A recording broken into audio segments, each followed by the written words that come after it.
Hello friends, I hope कि आप लोग बिल्कुल ठीक होंगे। आज मैं आपके साथ एक नौजवान की कहानी शेयर कर रही हूँ जो एक खूबसूरत औरत नुमा बला का पीछा करते हुए खुद खतरों में घिर गया।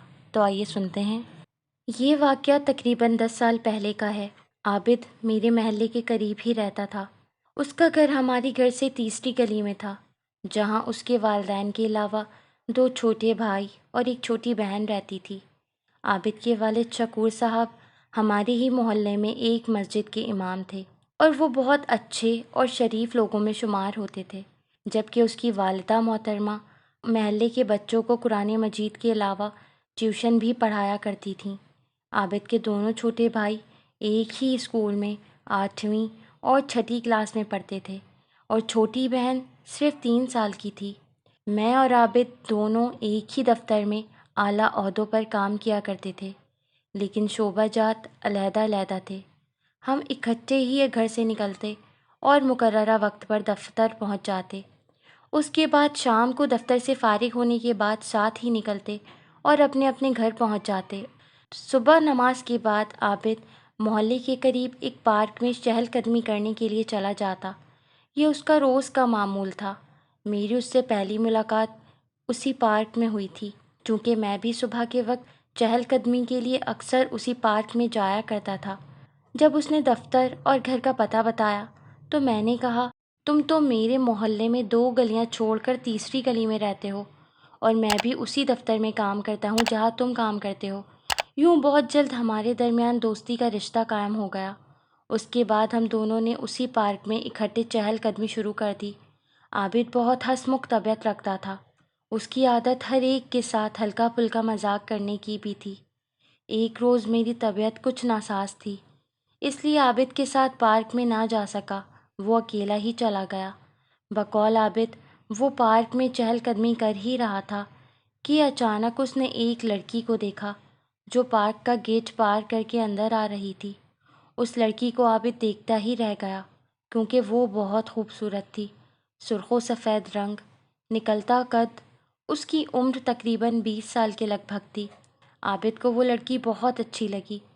पार्क में और भी बहुत सी दूसरी लड़कियां आया करती थीं, मगर आबिद ने उन्हें इतना गौर से कभी नहीं देखा था।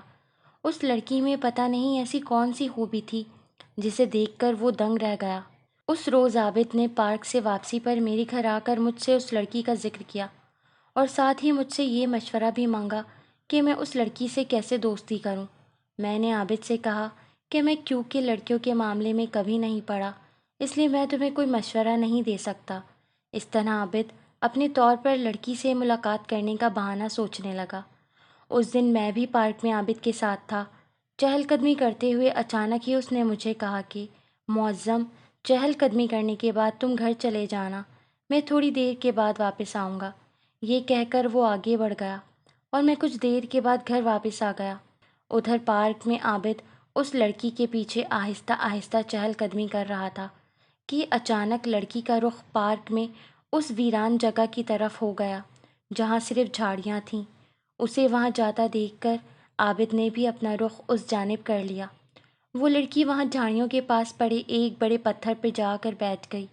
आबिद ने बहुत हिम्मत करके लड़की को अस्सलामु अलैकुम कहा, मगर उसने उसका कोई जवाब नहीं दिया। वो मुसलसल अपने ही ध्यान में बैठी हुई थी। आबिद ने उसे अपनी तरफ मुतवज्जा करने की बहुत कोशिश की, मगर उस लड़की की तरफ से कोई जवाब ना मिला। तो वो अगले दिन ये मुआरकसर करने का फ़ैसला करके वापस घर आ गया और फिर मुलाकात होने पर उसकी ये तमाम रोदात सुनकर मैंने कहा, आबिद ये चक्कर छोड़ दो, पता नहीं वो लड़की कौन है, कहाँ से आती है, तुम किसी मुसीबत में ना पड़ जाना। मगर उसने मेरी बात पर कोई ध्यान नहीं दिया। उन दिनों मेरी तबीयत अचानक ख़राब हो गई। शदीद बुखार के बाइस बहुत ज़्यादा कमज़ोरी होने की वजह से मैंने ऑफिस से 10 रोज़ की छुट्टी ली। डॉक्टर की हिदायत पर मुकम्मल आराम की वजह से मेरा आबिद के साथ पार्क जाना भी नहीं हुआ था। एक दिन वो लड़की आबिद को अपने पीछे आने का इशारा करके आहिस्ता आहिस्ता पार्क के सुनसान और वीरान हिस्से की जानिब चल पड़ी। आबिद भी आहिस्ता आहिस्ता उस लड़की के पीछे जाने लगा। वो लड़की आबिद को उस वीरान जगह पर ले आई, जहाँ पर ना कोई बंदा था और ना बंदे की ज़ात, اور پھر وہ لڑکی اچانک ہی سامنے موجود جھاڑیوں میں غائب ہو گئی۔ عابد اسے تلاش کرتا رہا۔ عابد جھاڑیوں کے پیچھے پہنچا تو دیکھا کہ وہ لڑکی وہاں پیٹھ کیے کھڑی تھی۔ اس کے بال ہوا میں لہرا رہے تھے، اور پھر جب لڑکی نے اپنا رخ عابد کی طرف کیا تو عابد اس کی شکل دیکھ کر خوف زدہ ہو گیا۔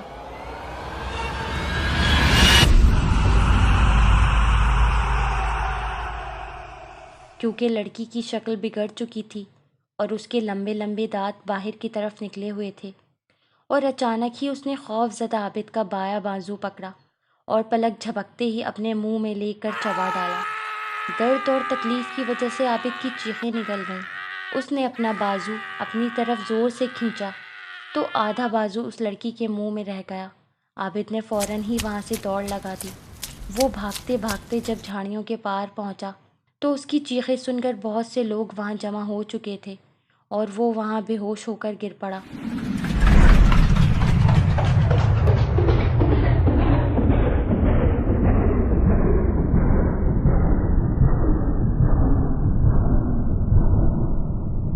لوگوں نے اسے اسی وقت اسپتال پہنچا دیا۔ جب عابد کو ہوش آیا تو اس نے اپنے آپ کو اسپتال میں پایا۔ پھر اچانک ہی اس نے زور سے چیخ ماری اور دوبارہ بے ہوش ہو گیا۔ 2 روز بعد عابد کو ہوش آیا تو وہ نارمل تھا۔ عابد کے والد شکور صاحب نے اس سے پوچھا کہ تمہارے بازو کو کیا ہوا، یہ کیسے کٹ گیا؟ تو اس نے اپنے والد کو ساری کہانی سنائی۔ شکور صاحب نے اس پر دم کیا اور دم کیے ہوئے پانی کی بوتل پینے کے لیے دی، جسے پی کر عابد کو کچھ سکون ملا۔ پھر وہ تقریباً 4 دن اسپتال میں رہنے کے بعد گھر واپس آ گیا۔ جب میں عابد سے ملا تو اس نے یہ سارا قصہ سنانے کے بعد مجھ سے کہا تھا، یار معظم، کاش میں تمہارا کہا مان لیتا، میں اس لڑکی کا پیچھا نہ کرتا، اب میں ساری عمر یہ کٹا ہوا بازو دیکھ کر پچھتاتا رہوں گا۔ میں نے جواباً کہا کہ اللہ تعالیٰ کا شکر ادا کرو کہ تمہاری جان بچ گئی۔